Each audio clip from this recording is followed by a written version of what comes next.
जो part one में हमने देखा था बायोटेक्नोलॉजी के डिफरेंट डिफरेंट जो तरीके जो पार्ट्स हैं वो हमने देख लिए थे।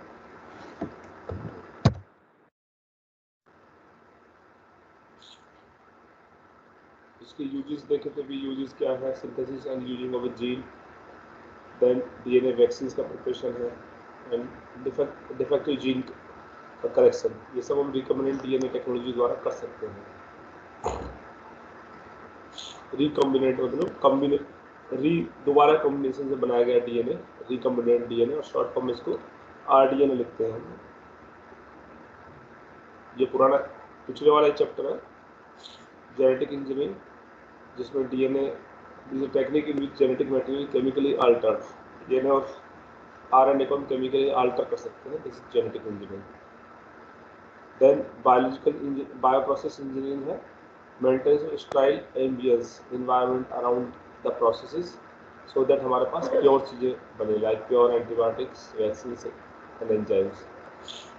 दोनों दोनों प्रोसेस मिलके बायोटेक्नोलॉजी बनाते हैं, genetic engineering and bioprocess engineering.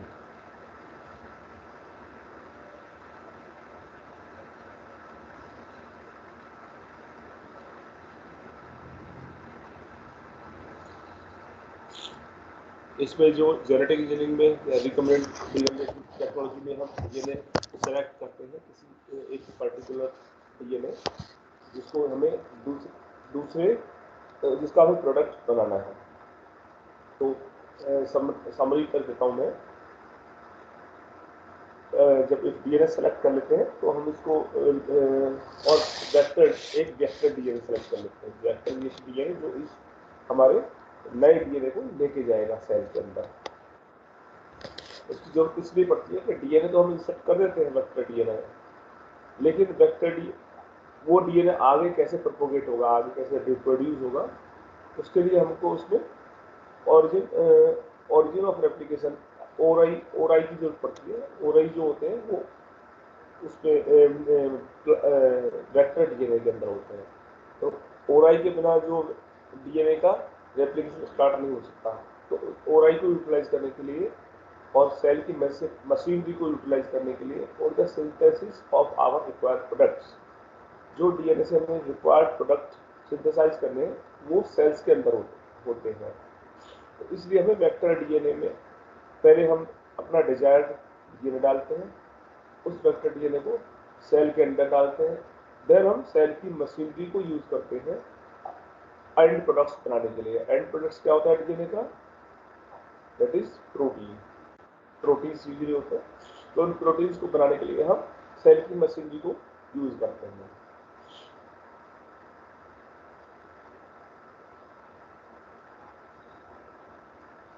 The father of biotechnology are Stanley Cohen and Herbert Burr. इनका जो पहला एक्सपेरिमेंट था वो 1972 में था, साल्मोनेला टाइफिमोडियम के ऊपर इन्होंने जो एक्सपेरिमेंट किया था, दैट इज साल्मोनेला टाइफिमोडियम।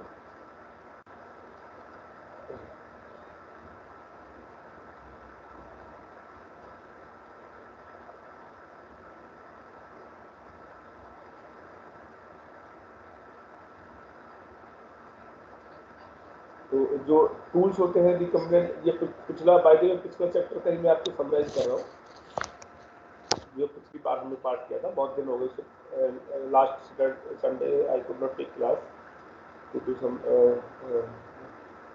अपॉइंटमेंट। तो जो है जो टूल्स होते हैं इसके, एक तो रेस्ट्रिक्शन एंजाइम या रेस्ट्रिक्शन इंडोन्यूक्लियस होता है, देन क्लोनिंग वेक्टर्स होते हैं जो कटे इस डिजायर्ड डीएनए को सेल के अंदर ले जाते हैं, देन कॉम्पिटेंट होस्ट होता है। कॉम्पिटेंट होस्ट कि भाई जो रिकम्बिनेंट आर डीएनए को एडजस्ट कर पाए और उसकी रेप्लिकेशन कर पाए और एंड प्रोडक्ट्स बना पाए। ये कॉम्पिटेंट होस्ट की काम होते हैं, end products banana.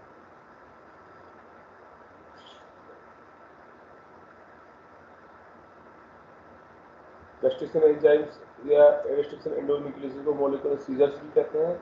Around 900 different type of restriction enzymes have been found from 230 type के बैक्टीरिया से 900 करीब रेस्ट्रिक्शन एंजाइम्स हम लोग अभी तक देख चुके हैं, प्राप्त कर चुके हैं।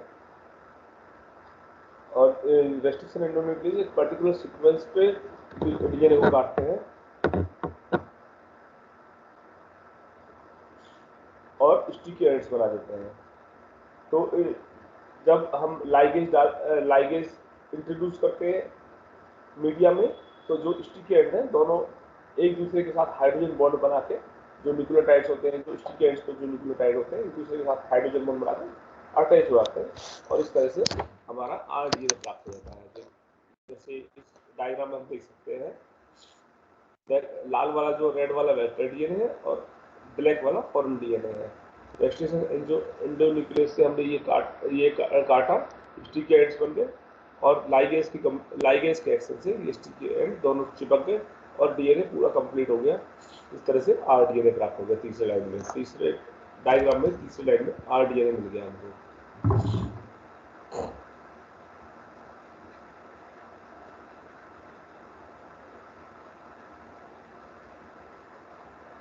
हाँ, एंडोन्यूक्लियस की स्पेसिफिक रिकॉग्निशन सीक्वेंसेस होती हैं। उन्हीं रिकॉग्निशन सीक्वेंसेस पे ये रेस्ट्रिक्शन एंजाइम्स, रेस्ट्रिक्शन एंडोन्यूक्लियस काम करते हैं। लाइक यहाँ पे पार्टिकुलर कुछ दे रखी है, जो स्टडी हम इस चैप्टर में है, चैप्टर के प्रीव्यू में वो इको R1 है, GAATTC, और इधर से भी GAATTC, दोनों तरफ से एक जैसे होते हैं, पैलिंड्रोमिक्स कहते हैं इनको। आगे से और पीछे से पढ़ेंगे तो एक ही जैसा सीक्वेंस होगा। जैसे मलयालम को पढ़ते हैं तो आगे से पीछे तक, चाहे उसको लेफ्ट टू राइट पढ़ लो और राइट टू लेफ्ट पढ़ो, स्पेलिंग सेम रहती है। ऐसे ही इसमें भी स्पेलिंग सेम रहती है। जैसे GAA स्पेलिंग नहीं है, सीक्वेंस ऑफ न्यूक्लियोटाइड है, GAATTC। इधर से अब नीचे से पढ़ेंगे हार्डेस्ट से GAATTC, पैलिंड्रोमिक सीक्वेंसेस कहते हैं इनको।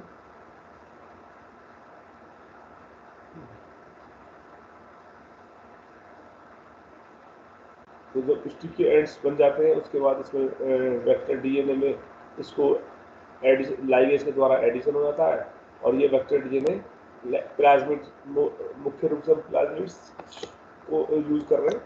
तो प्लाज्मिड्स को हम सेल के अंदर इंट्रोड्यूस कर देते हैं। इकोलाई में इंट्रोड्यूस कर दिया। प्लाज्मिड्स की खासियत ये होती है कि ये एक्स्ट्रा क्रोमोसोमल डीएनए होता है और इंडिपेंडेंटली क्रोमोसोम से इंडिपेंडेंटली ग्रो करता है, मल्टीपल कॉपीज बना लेता है, एक कॉपी, दो कॉपी, सैकड़ों कॉपी बना लेता है। तो इस तरह से जो हमारा रिक्वायर्ड डीएनए है मल्टीपल कॉपीज में प्राप्त हो जाता है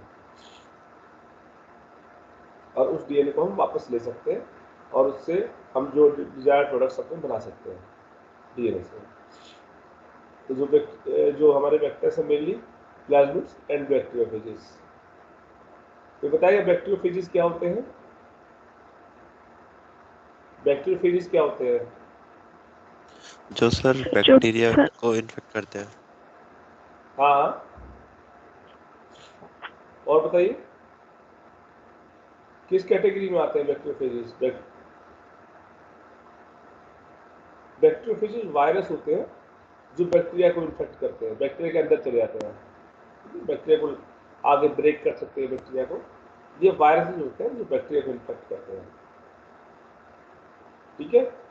प्लाज्मिड्स होते हैं, plasmids are the independent chromosomal DNA material. Independent DNA material, इसका क्रोमोसोम से कोई रिलेशन नहीं होता है, इंडिपेंडेंटली ये जो ग्रो करते हैं, इंडिपेंडेंटली रिप्रोड्यूस करते हैं क्रोमोसोमल डीएनए से। तो दो तरह के हमारे मेनली वेक्टर्स हैं, plasmids and bacteriophages.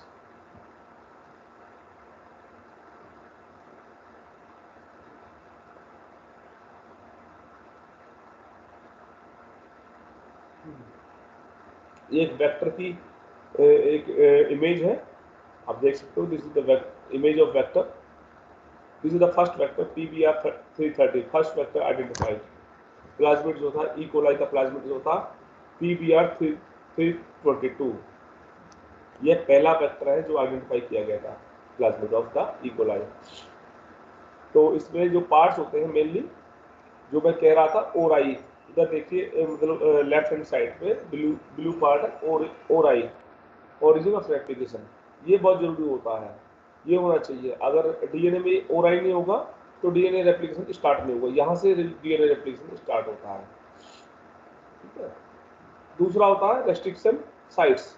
Restriction sites होती हैं, अभी जैसे मैं बताया था पेलिंड्रोमिक सीक्वेंसेस होती हैं, different different enzymes, different different endonucleases की डिफरेंट डिफरेंट रेस्ट्रिक्शन साइट्स होती हैं।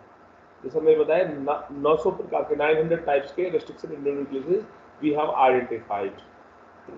इसका मतलब 900 तरह की सीक्वेंसेस हम आइडेंटिफाई कर चुके हैं, रेस्ट्रिक्शन साइट्स जो आइडेंटिफाई कर चुके हैं। दो चीजों की तीसरी होती है जो है इंडिकेटर, ठीक है। इंडिकेटर भाई हमारा जो रेस्ट्रिक्शन आरडीएनए है ये ग्रो हो रहा है नहीं हो रहा है, उसके लिए इंडिकेटर्स होते हैं। तो उसके लिए भी इसके अंदर सीक्वेंसेस होती है, डीएनए सीक्वेंसेस होती है। तो तीन मेन चीज होती है, ओराइल, restriction sites and indicator sites. Selectable markers कहते हैं उनको, मार्कर जीन्स। तीन में बाकी बहुत सारी चीजें होती हैं, ये मल्टीपल जो चीजें हैं, मल्टीपल रेस्ट्रिक्शन साइट्स है जो है, और ओराई एक ही है, और then selectable marker.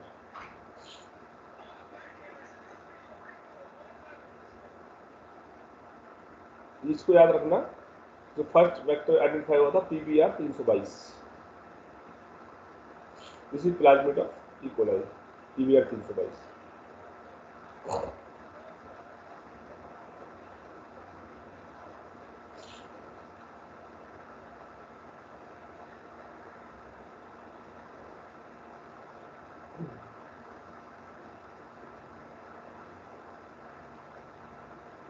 Selectable marker कैसे काम करते हैं, हम जो है एक डिजायर्ड डीएनए हमने इंसर्ट कर दिया प्लाज्मिड में, उसके साथ साथ हम सेलेक्टेबल मार्कर के लिए भी डीएनए साथ में इंसर्ट करते हैं, like ampicillin and tetracycline resistance genes हम जो है इंसर्ट करेंगे। तो जो हमारा डिजायर्ड अब प्लाज्मिड हमने इंसर्ट कर दिया, उसके अंदर इकोलाई के अंदर इंसर्ट कर दिया। इकोलाई को हम अगेरॉल जेल पे ग्रो करते हैं। अगार जेल की एक प्लेट होती है, डिशेज होते हैं, अगार डिश होती है, उस पर हम ग्रो करते हैं, इकोलाई को ग्रो करते हैं। अब इकोलाई उसके अंदर जो अगर जेल होता है, हम एम्पिसिलिन डाल देते हैं उसके अंदर, एम्पिसिलिन मिक्स कर देते हैं। और ऊपर से हम जो है, जब हमने एक डिजायर्ड जीन डाला है प्लाज्मिड में, उसमें हमने एम्पिसिलिन रेजिस्टेंस का जीन भी डाल दिया है। तो जो जो इकोलाई उस पर एम्पिसिलिन वाली अगारोज जेल पे ग्रो कर जाएंगे, दैट मीन्स उन इकोलाई के अंदर हमारा डिजायर्ड जीन भी होगा, प्लाज्मिड के अंदर डिजायर्ड जीन भी होगा। तो इस तरह से हमें पता लग जाता है कि हाँ भाई ये जो इकोलाई जो ग्रो कर रहे हैं ये हमारे डिजायर्ड जीन को लेके ग्रो कर रहे हैं। तो ये सेलेक्टेबल मार्कर सकते हैं, इस तरह से हम मार्कर लगा सकते हैं। इसमें हम रेजिस्टेंस, बैक्टीरिया रेजिस्टेंस को भी ले सकते हैं सेलेक्टेबल मार्कर में, और जो कलर प्रोडक्शन से भी हम सेलेक्टेबल मार्कर को यूज कर सकते हैं, लाइक बीटा लैक्टेमेज एंजाइम है, बीटा लैक्टेमेज, बीटा गैलेक्टोसाइडेज एक एंजाइम है, बीटा गैलेक्टोसाइडेज से गैलेक्टोज को ब्रेक कर देता है, तो कॉलोनीज को ब्लू बनाता है। लेकिन हम उसमें से जब हम एक डिजायर्ड जीन इंसर्ट करते हैं तो बीटा गैलेक्टोसाइडेज उसमें से हटा देते हैं, तो वो मीडिया के अंदर जो हमारा आरडीएनए वाला बैक्टीरिया मीडिया के अंदर गैलेक्टोसाइड को ब्रेक नहीं कर पाता, तो हमारी कॉलोनी ब्लू नहीं बनती है, वाइट बनती है। तो जो वाइट कॉलोनी होंगी वो हमारी डिजायर्ड जीन के साथ होंगी, डिजायर्ड आरडीएनए के साथ होंगी, और जो ब्लू कॉलोनी होंगी हमारी अनडिजायर्ड जीन के साथ होंगी। तो ये भी बीटा गैलेक्टोसाइड्स को भी हम as a selectable marker use करते हैं।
तो आज का पार्ट स्टार्ट करते हैं हम लोग, the process of recommended DNA topology.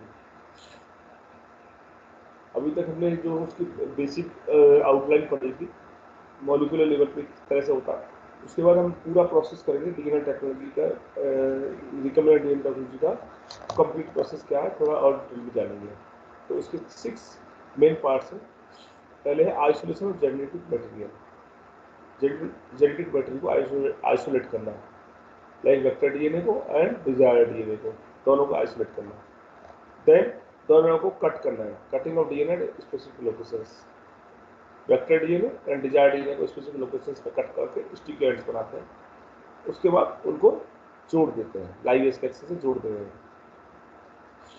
उसके बाद इस जो डिजायर्ड, ये हमारा डिजायर्ड डीएनए बना है, इसकी application of gene of interest using PCR technology से इसका रिप्रोडक्शन करते हैं। इस डीएनए का बहुत ज़्यादा मात्रा में रिप्रोडक्शन करते हैं। उसके बाद इस डीएनए को हम होस्ट सेल के अंदर डालते हैं। होस्ट सेल से फॉरेन जीन प्रोडक्ट मिलता है हमको, जो कि for like protein, antibodies, proteins या वैक्सीन के लिए जो होता है उसके सेल प्रोटीन्स होते हैं वायरस के, लाइक HBS एंड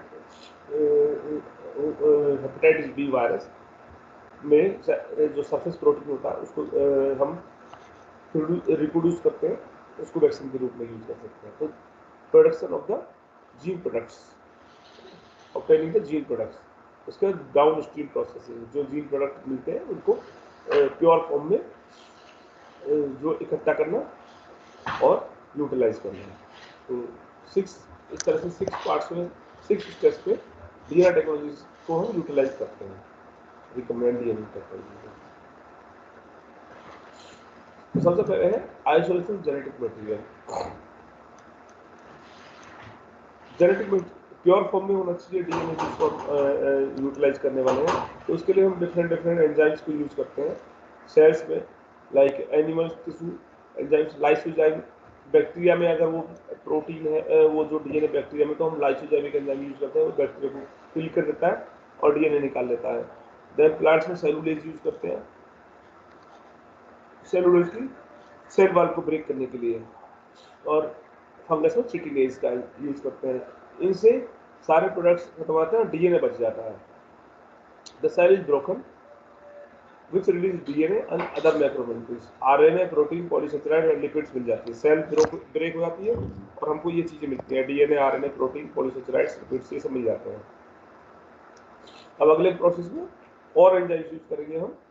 आरएनए को रिमूव करने के लिए हम राइबोन्यूक्लियस यूज करते हैं, प्रोटीन को रिमूव करने के लिए प्रोटीएज यूज करते हैं। ये सब निकाल दिए हमने। उसके बाद हमारे पास जो है एक सॉल्यूशन में डीएनए बचता है। डीएनए में हम बहुत चिल्ड इथेनॉल डालते हैं, जिससे कि डीएनए प्रेसिपिटेट हो जाता है, लाइक इन 5 थ्रेड्स।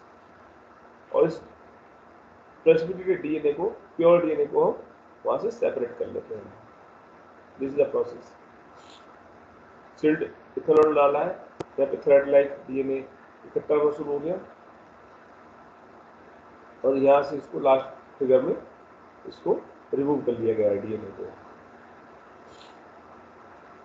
उसके बाद जो प्योरीफाइड डीएनए होता है, इसको हम रेस्ट्रिक्शन एंजाइम्स का यूज करते हैं, जो कि डीएनए को स्पेसिफिक साइट्स पर, रेस्ट्रिक्शन साइट्स पर ब्रेक काट देता है।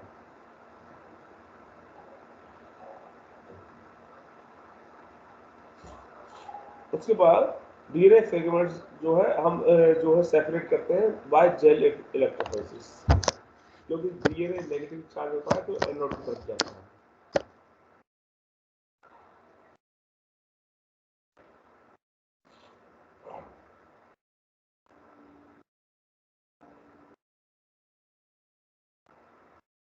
इसी तरह से हम वेक्टर डीएनए से भी ब्रेक करके वेक्टर डीएनए को, उसको भी जेल इलेक्ट्रोफोरेसिस द्वारा सेपरेट कर लेते हैं। तो हमको 2 डीएनए मिल जाते हैं, फॉरेन मतलब एक तो हमारा desired DNA, foreign DNA, and then vector DNA. अगली सेटिंग में हम अच्छा, इसको जो है डीएनए को आइडेंटिफाई किस तरह से करते हैं? डीएनए को आइडेंटिफाई करते हैं हम gel electrophoresis by the action of ethidium bromide. ये जो डीएनए के बैंड्स को हम इथिडियम ब्रोमाइड से स्टेन कर देते हैं, then it is seen under the ultraviolet radiation, और इस तरह से ऑरेंज पैचेस दिखाई देते हैं। ये ऑरेंज पैचेस जो होते हैं ये डीएनए होता है, रिक्वायर्ड डीएनए।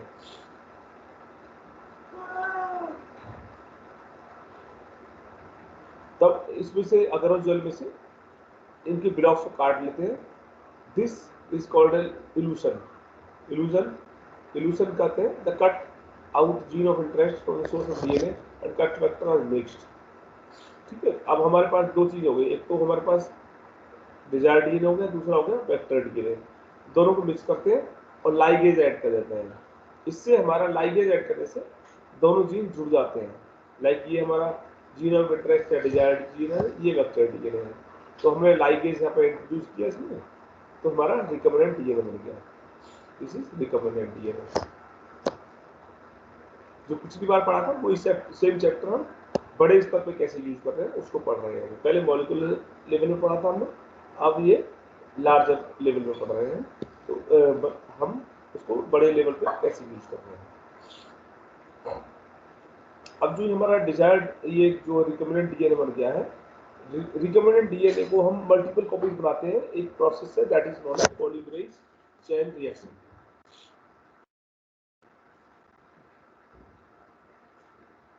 से मल्टीपल कॉपी बना लेते हैं जीन की, इस जीन की।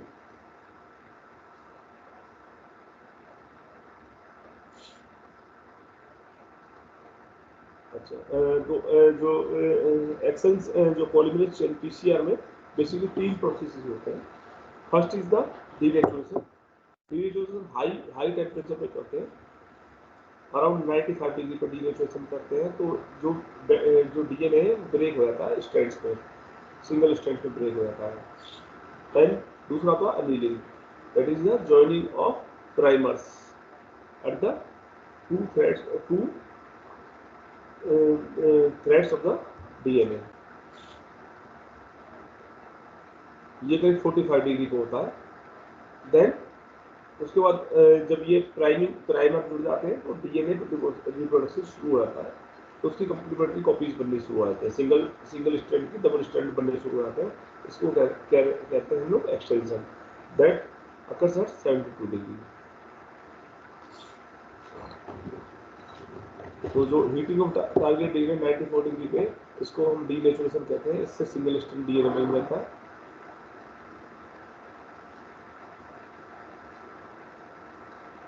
Then annealing is the joining of two primers at the 3' end। Primer हमारे 3' end पे जुड़ते हैं, 3' end से 5' end की तरफ चलता है हमारा जो रिप्रोडक्शन चलता है, इसका 3' से 5' की तरफ चलता है।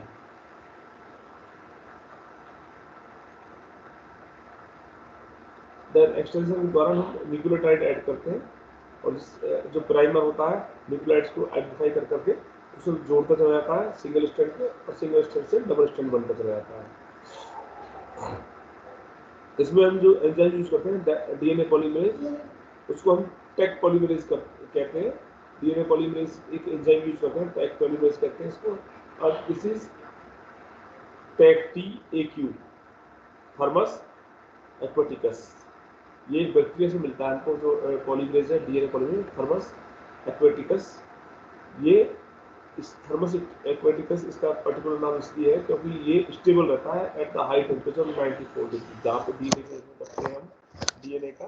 तो ये जो एंजाइम होता है डीएनए पॉलीमरेज, ये इनएक्टिव नहीं होता, ये स्टिल एक्टिव रहता है, इसलिए इसको थर्मस, इसका नाम दिया गया Thermus aquaticus, TAQ, Taq polymerase. तो डीएनए जो पीसीआर का जो प्रोसेस है, पीसीआर प्रोसेस है, मल्टीपल बिलियन ऑफ कॉपीज हम डीएनए की प्राप्त कर लेते हैं इस तरह से।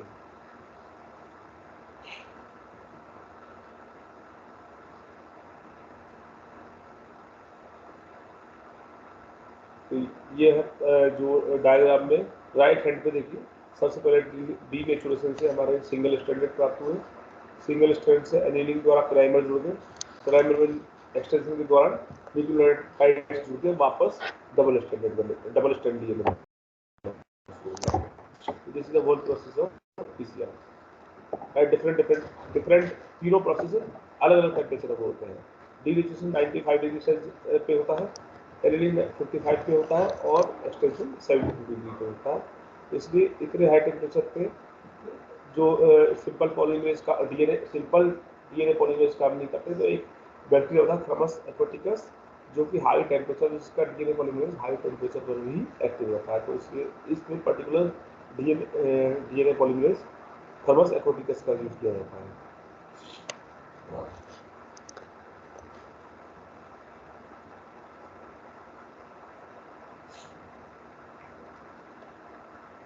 अब कोई मेथड यूज करके जो हमारा नया डीएनए है, rDNA, this is introduce into the recipient cells में। जैसे मैंने पहले बताया था, सेल्स में सेल की मशीनरी को यूज करके हम उसके एंड प्रोडक्ट्स, जीन के एंड प्रोडक्ट्स बनाते हैं, इसलिए उसको सेल में इंट्रोड्यूस करना पड़ता है।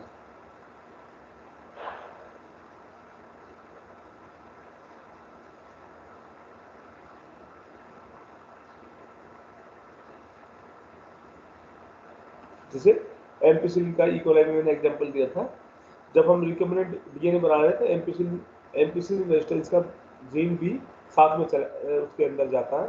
तो हम जो है जब इसको ग्रो करते हैं, इकोलाई को ग्रो करते हैं एगरोजोल पे, जिसमें कि एम्पिसिलिन मिक्स है, तो जो ओरिजिनल सेल्स है वो जो डाई आती है, लेकिन जिसमें रिकम्बिनेंट डीएनए होता है वो ग्रो कर जाती है, क्योंकि उनमें वो एम्पिसिलिन को रेजिस्टेंस डेवलप हो जाता है उनके अंदर। तो इस तरह से ये सेलेक्टेड मार्कर का भी यूज करता है, और हमें पता रहता है कि हमारे पास आरडीएनए रेप्लिकेटेड डीएनए की सेल्स, आरडीएनए की सेल्स इकोलाई में इकोलाई ग्रो कर रहा है, जिसमें कि आरडीएनए है, रेप्लिकेटेड रिकम्बिनेंट डीएनए है। नेक्स्ट प्रोसेस होता है फॉरेन जीन प्रोडक्ट्स को प्राप्त करना। जीन प्रोडक्ट, अब हमारे पास जीन तो बन गया है, लेकिन उसके डिजायर्ड जो है प्रोडक्ट्स हैं, तो डीएनए का जो एंड प्रोडक्ट होता है दैट इज ए प्रोटीन। तो डिजायर्ड प्रोटीन को प्राप्त करना, और उस then protein encoding for gene is expressed in heterogenous host. जो इसको दूसरे होस्ट में प्राप्त जो बनता है, इसको हम रिकम्बिनेंट प्रोटीन कहते हैं, क्योंकि ओरिजिनल प्रोटीन होता है रिकम्बिनेंट आरडीएनए से होता है, तो इसको भी आर प्रोटीन, रिकम्बिनेंट प्रोटीन कहते हैं। नए टाइप का प्रोटीन होता है, जिसका हम मल्टीपल जगह पर यूज कर सकते हैं।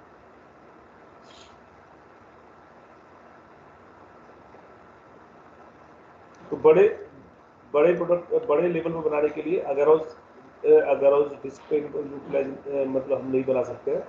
इसके लिए हमें डिफरेंट स्पेशल जो है मीडियम होता है, इसको कंटिन्यूस कल्चर सिस्टम कहते हैं।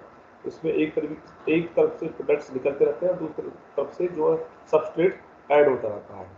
तो कंटिन्यूस कल्चर सिस्टम होता है। इसमें जब सेल्स ग्रो करते रहते हैं, एक तरफ से एंड प्रोडक्ट्स निकलते हैं और सबस्ट्रेट वापस आता रहता है, जिससे कि हमारी जो है फिजियोलॉजिकली एक्टिव रहती है सेल्स, और लार्ज अमाउंट में प्रोटीन को रिप्रोड्यूस कर सकती है। कंटिन्यूस कल्चर सिस्टम, इसका जो इंडस्ट्रियल लेवल पे यूज है नाम है वो होते हैं बायोरिएक्टर्स। बायोरिएक्टर्स एक सिलेंड्रिकल वेसल्स होते हैं, जिनमें रॉ मटेरियल एक तरफ से हम इन्फ्यूज करते हैं और दूसरी तरफ से एंड प्रोडक्ट्स निकालते रहते हैं, जिससे कि हमारा 100 to 1000 litres of culture produce होता रहता है। बायोरिएक्टर ऑब्वियसली हमको एक optimum pH, substrate, salts, vitamin, oxygen provide करते हैं, जिससे कि डिजायर्ड सेल्स ग्रो करती हैं। उसके लिए डिजायर्ड मीडिया और टेम्परेचर और पीएच प्रोवाइड करना होता है, जो कि बायोरिएक्टर्स जो बायोरिएक्टर्स का रोल यही है कि ये जो डिजायर्ड चीज है इसको प्रोवाइड करें। सर एक बार फिर से बताइएगा सर। किसका? बायोरिएक्टर? यस सर ऊपर वाला बेसिकली कंटिन्यूस कल्चर सिस्टम है। ठीक है, कंटिन्यूस कल्चर सिस्टम है। जैसे कि इस डायग्राम में आप देख सकते हो, येलो वाला डायग्राम में देख सकते हो। बायोरिएक्टर दो तरह के होते हैं, स्टायर्ड टैंक बायोरिएक्टर और स्टायर्ड टैंक बायोरिएक्टर्स। इसमें स्ट्रीम होती रहती है, मतलब घूमते रहते हैं। इससे घूमते रहते हैं। इससे क्या करते हैं, एक एंड से सबस्ट्रेट या प्रोडक्ट्स जो कि सेल यूज करती है, लाइक जो है पर्टिकुलर पीएच है, सबस्ट्रेट, सॉल्ट्स, विटामिन, ऑक्सीजन, ये चाहिए होती है सेल्स को। विटामिन, ऑक्सीजन, अदर सबस्ट्रेट चाहिए रिप्रोड्यूस करने के लिए सेल्स को, तो वो एक एंड से इन्फ्यूज करते हैं। तो जब हमारी दूसरी सेल्स है, जैसे ई कोलाई ग्रो कर रहा है और पर्टिकुलर बैक्टीरिया बना रहा है, तो वो पर्टिकुलर प्रोटीन बना रहा है, तो वो प्रोटीन हम दूसरे एंड से उसको निकालते रहते हैं। तो कंटिन्यूस कल्चर मीडिया बन जाता है। इस तरह से हम काफी बड़ी मात्रा में एंड प्रोडक्ट्स को बना पाते हैं रिकमेंडेड डीएनए द्वारा।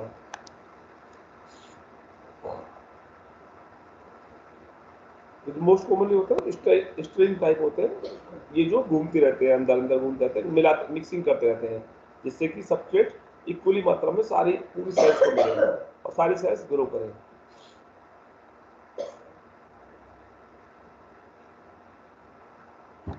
तो बायोरिएक्टर के जो पार्ट्स हैं वो यही है, एजिटेटर सिस्टम जो हिलाने वाला सिस्टम है ना, घुमाता रहता है, उसको मिक्सिंग करता रहता है। देन ऑक्सीजन डिलीवरी, ऑक्सीजन चाहिए। फॉर्म कंट्रोल, झाग मारने के अंदर गैस प्रोड्यूस होगी तो उसको फॉर्म को कंट्रोल करने के लिए एक सिस्टम बना देते हैं कि जो गैसेज हैं वो बाहर निकलती रहे। Temperature control, adequate optimum temperature चाहिए, उसको कंट्रोल करता है बायोरिएक्टर। पीएच कंट्रोल करता है। Then sampling ports for the withdrawal of the culture या प्रोटीन, जो भी मिल रहा है हमारा एंड प्रोडक्ट, उसको विड्रॉ करने के लिए पोर्ट्स होते हैं इसमें।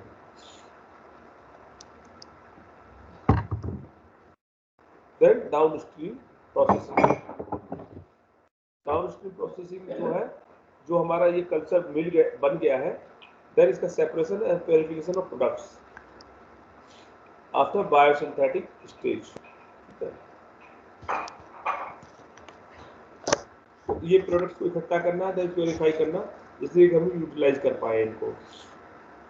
Product is formulated with suitable preservatives, ठीक है, जिससे प्रिजर्वेटिव इसलिए डालते हैं कि वो खराब ना हो और हम उनको यूटिलाइज कर पाए। तो this is all about the recommended DNA technology.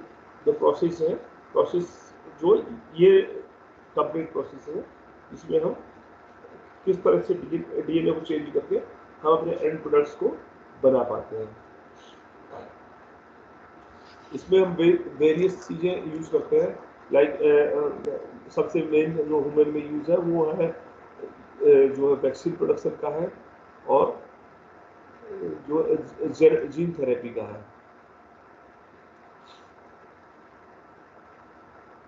Vaccine production में जैसे हेपेटाइटिस बी वायरस है या ह्यूमन पैपिलोमा वायरस है। हेपेटाइटिस बी वायरस में क्या होता है कि एक सरफेस एंटीजन प्रोड्यूस करता है हेपेटाइटिस बी वायरस। तो आरडीएनए में रिकमेंडेड डीएनए टेक्नोलॉजी से द्वारा क्या करते हैं कि हम जो हेपेटाइटिस बी का जो वायरस का जो डीएनए है, उसको हम यीस्ट के अंदर, यीस्ट में भी प्लाज्मिड्स होते हैं बाय द वे, यीस्ट के प्लाज्मिड में को एज ए वेक्टर यूज करते हैं, और यीस्ट द्वारा उस प्रोटीन को एचबीएस एंटीजन, जो एचबीएस सरफेस प्रोटीन होता है, वो यीस्ट द्वारा प्रोड्यूस कराते हैं। तो उसकी जो सरफेस एंटीजन की जो प्रोडक्शन हुआ उसमें इन्फेक्टिविटी नहीं होती है। तो इस सरफेस एंटीजन को जो ईस्ट में प्रोड्यूस हुआ है रिकमेंडेड डीएनए टेक्नोलॉजी द्वारा, इसको हम ह्यूमन बॉडी में इंजेक्ट कर देते हैं। तो ह्यूमन बॉडी में उसके अंदर against hepatitis B surface antigen, surface protein के अगेंस्ट इम्यूनिटी डेवलप हो जाती है। तो बॉडी इन्फेक्ट नहीं होती है लेकिन इम्यून हो जाती है। हेपेटाइटिस बी सरफेस प्रोटीन से इम्यून हो जाती है, तो बिना इन्फेक्ट हुए इम्यूनिटी डेवलप हो जाती है। तो इस तरह से हम लोगों को अगेंस्ट हेपेटाइटिस बी हम इम्यूनाइज कर सकते हैं बाय रिकमेंडेड डीएनए टेक्नोलॉजी द्वारा बने हुए वैक्सीन से। ऐसे ही ह्यूमन पैपिलोमा वायरस द्वारा भी एक वैक्सीन जो वैक्सीन प्रोड्यूस कर सकते हैं। इसमें हम non infective human papilloma virus के नॉन इन्फेक्टिव वेरिएंट बना लेते हैं और उस नॉन इन्फेक्टिव वेरिएंट को ह्यूमन बॉडी में इंट्रोड्यूस कर देते हैं, जिससे कि इम्यूनिटी डेवलप होती है, डिजीज डेवलप नहीं होती।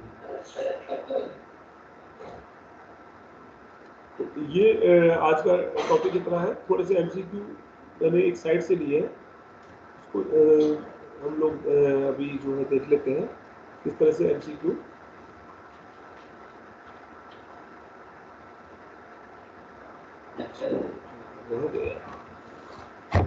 सेव नहीं कर पाया मैं, थोड़ा सा रुकना पड़ेगा एक मिनट।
हाँ, ये देख पा रहे हो आप, स्क्रीन में देख पा रहे हो? यस सर दिख रही है। हेलो। यस सर दिख रही है। हाँ, ये जो जैसे एमसीक्यू कर लेते हैं। ये छोटा सा चैप्टर था एक्चुअली, दोनों उसी दिन कर पाते थे, लेकिन उस दिन भी मेरा मीटिंग शेड्यूल था नेक्स्ट, तो हम कर नहीं पाए थे। सेकंड पार्ट का छोटा सा पार्ट रह गया था, इसलिए आज की क्लास काफ़ी छोटी लग रही है। कोई बात नहीं, नेक्स्ट टाइम में ध्यान रखूंगा। तो जो पहला है that is a Taq polymerase enzyme is obtained from, बताइए। Thermus aquaticus. थर्मस एक्वाटिकस, नाम से ही इसका पता लगा, T A Q, Thermus aquaticus, T for Thermus, A Q for aquaticus. This is bacteria. This is इससे हमें जो डीएनए पॉलीमरेज मिलता है that is thermostable, temperature stable. 95 degree पे जिस पे हम डीनेचुरेशन करते हैं उस पर भी ये इनएक्टिव नहीं होता है। तो इसलिए हम पर्टिकुलर इसी एंजाइम को हम यूज कर रहे हैं पीसीआर में। कौन सी टेक्निक में यूज करते हैं हम इसको? पीसीआर में यूज करते हैं, पॉलीमरेज चेन रिएक्शन में, for the amplification, for the production of rDNA in large quantities. Billion of copies हम इससे प्राप्त कर पाते हैं। इसमें विच सेकंड क्वेश्चन देख ले, बड़ा कर देता हूँ थोड़ा। हाँ, सेकंड क्वेश्चन देख ले, which of the following is an endonuclease. इसमें कौन सा एंडोन्यूक्लियस है? DNA one, B. Hind two, protease और एनएस रेस्ट्रिक्शन। इंडोन्यूक्लियस कौन सा है? Sir B. Hind Hind two. जी सर। हाँ, हिंद टू ही जो हमारा पहला जो इंडोन्यूक्लियस आइडेंटिफाई हुआ था, हिंद टू ही आइडेंटिफाई किया था।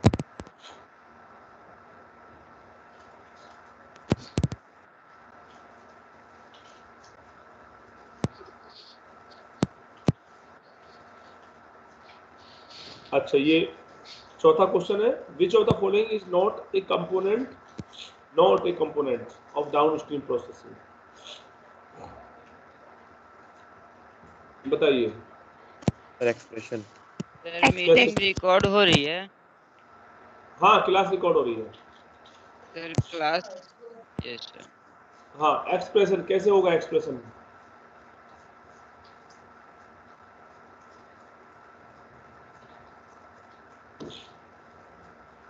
नाम इम्प्लाई कर रहे हैं प्रिजर्वेशन, प्योरिफिकेशन, सेपरेशन, ये तीनों तो पता कर रहे हैं कि डाउनस्ट्रीम के प्रोसेस है, लेकिन एक्सप्रेशन कौन से प्रोसेस का, कौन से पार्ट का प्रोसेस है,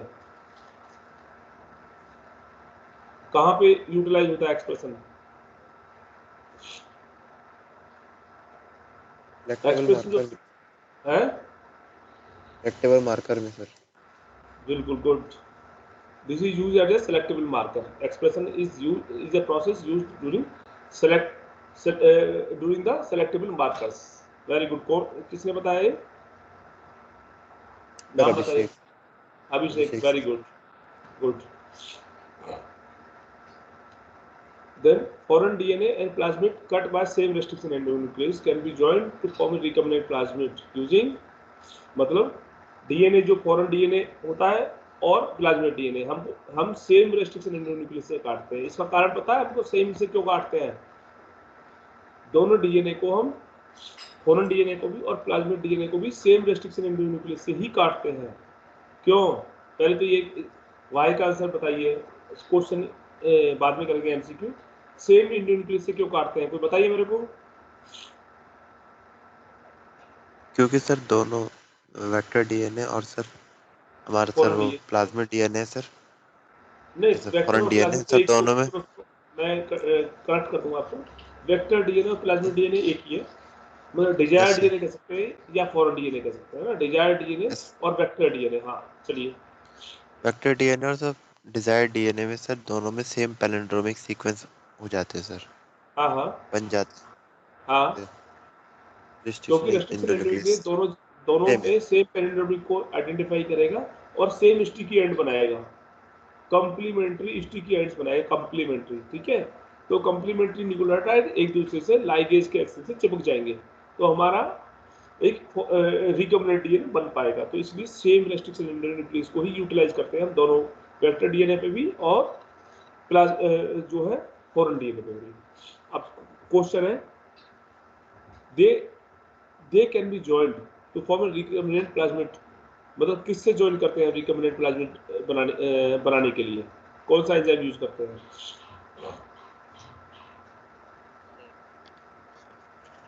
लाइगेज सर। लाइगेज। हाँ, लाइगेज से हम जोड़ देते हैं, लाइगेट कर देते हैं, बांध देते हैं। लाइगेट करना मतलब बांधना। ठीक है, तो लाइगेज बांधना, बांध देते हैं, उससे जोड़ देते हैं।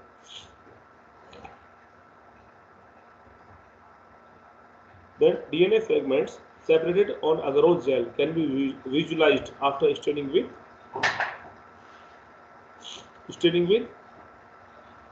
किससे स्टेन करते हैं हम डीएनए फ्रेगमेंट्स को अगरोज जेल पर? Ethidium bromide. अगरोज जेल हमको प्राप्त कहाँ से होता है? सर अगार सर एल्गे से होता है सर। सीवीड्स, हाँ, एल्गे से होता है, सीवीड्स से होता है, समुद्री एल्गे से होता है। ओके, किस बेसिस पे हम सेपरेट करते हैं इसको, जो है अगरोज जेल, जेल इलेक्ट्रोफोर्स से किस बेसिस पे सेपरेट होता है ये डीएनए?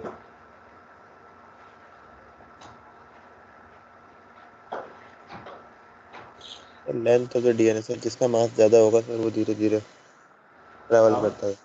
हाँ हाँ जिसका मास कम होता है सर वो तेजी से ट्रैवल करता है सर।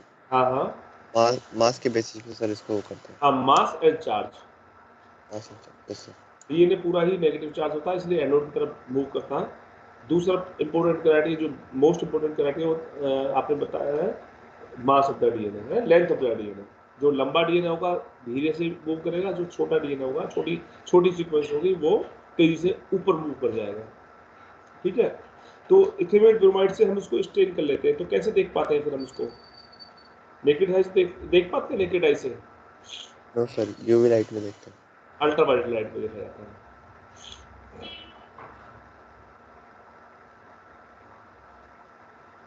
हाँ, ये आगे जीन हुज एक्सप्रेशन, एक्सप्रेशन का ऊपर क्वेश्चन आ गया था, अभी बता भी दिया था अभिषेक ने।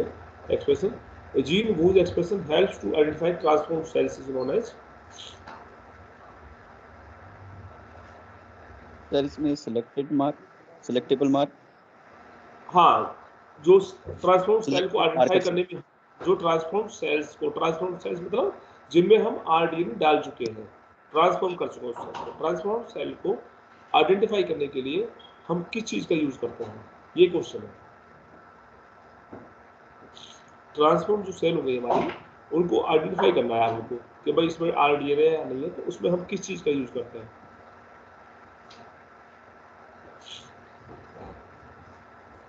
सेलेक्टेबल मार्कर्स, बी चॉइस है इसकी।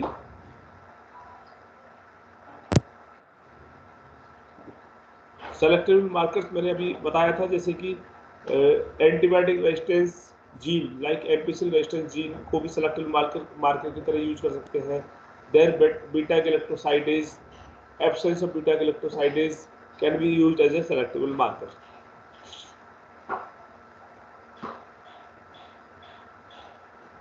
A single strand of nucleic acid tagged with a radioactive molecule is called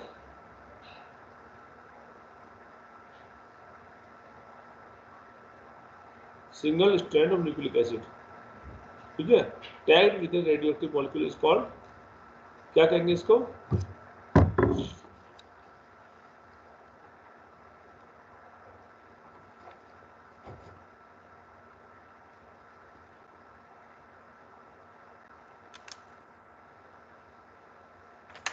primer. है, एक मिनट रुक जाओ, एक सेकंड रुको, मैं इसको नीचे कर देता हूँ, एक साथ देख पाएंगे हम। हाँ, ये 8 क्वेश्चन है।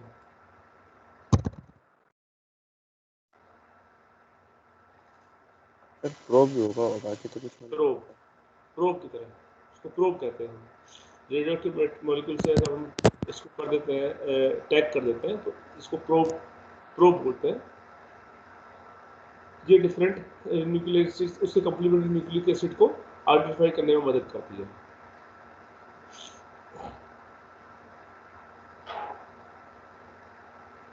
हाँ, नंबर ये 9 क्वेश्चन। अभिषेक जवाब नहीं देगा इसका, बाकी लोग देंगे। There is restriction endonuclease called Eco R1। What does co part in it stand for? को जो है इसमें, इको में को, CO किस पार्ट को दिखा रहा है? को से क्या मतलब है इसमें? कोलाई को सर, कोलाई Yes. को। हाँ हाँ, coli. E for Escherichia, CO for coli, Escherichia coli, ठीक है। और R is the type of Escherichia coli, and one is the sequence, in which sequence it was obtained. This is the standard nomenclature for the restriction endonucleases enzymes. ये तो बहुत आसान question है। Agarose extracted from seaweeds find use in, किसमें use करते हैं हम agarose को?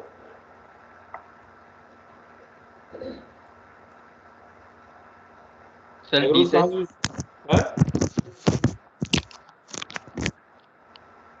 एगरोज कहाँ यूज होता है?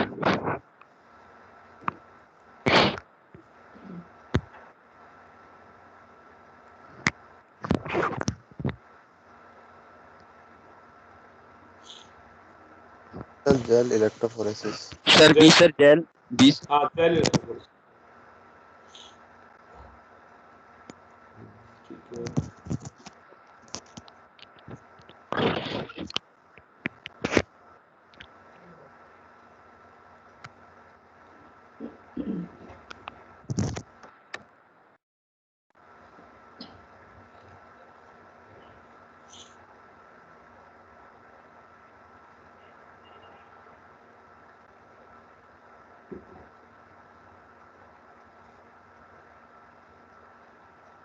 आज की क्लास ये कंप्लीट हो गई है। पहला ये जो चैप्टर है डीएनए टेक्नोलॉजी, रिकम्बिनेंट टेक्नोलॉजी का चैप्टर 1 खत्म हो गया है।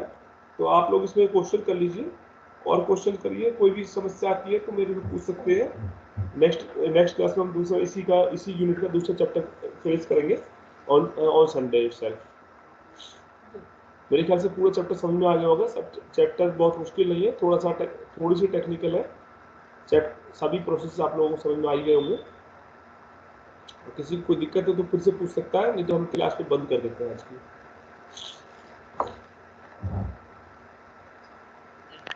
हैगमाइड क्या है सर? क्या हैगमाइड सर।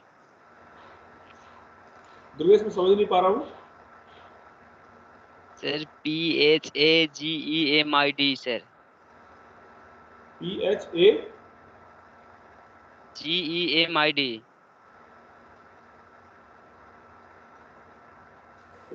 कहाँ पढ़ा तुमने? सर बुक में है sir. Phagemid. Yes sir phagemid. Phagemid मेरे को भी कौन से चैप्टर में पढ़ा है तो मैं उसके संदर्भ में बता पाऊंगा। सर ईस्ट में है। ईस्ट में? ईस्ट का मैं बेसिकली उसका ले नहीं रहा हूँ नहीं, मैं। नहीं सर ईस्ट नहीं सर, सॉरी सर, सॉरी हाँ ईस्ट नहीं सर, हाँ बैक्टीरियोफेज में है सर, बैक्टीरियोफेज में है वो। हाँ, माइक्रो तुम्हारे कुलदीप सर ले रहे होंगे, है ना? माइक्रो कुलदीप जी ले रहे हैं।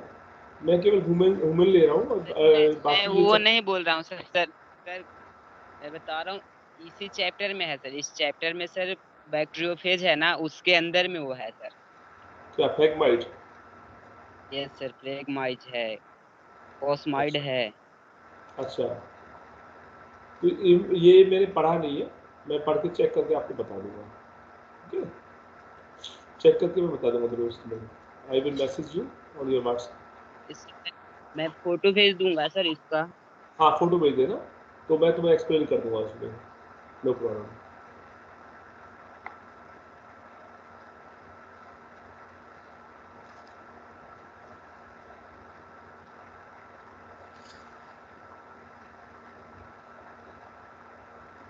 चलिए ठीक है, फिर आज की क्लास बंद करते हैं। आप लोग अपना जो है आगे की पढ़ाई करिए। बोर्ड कब से है आपके? मेरे ख्याल से फर्स्ट वीक ऑफ मई में शुरू है बोर्ड। कौन कौन बोर्ड दे रहा है?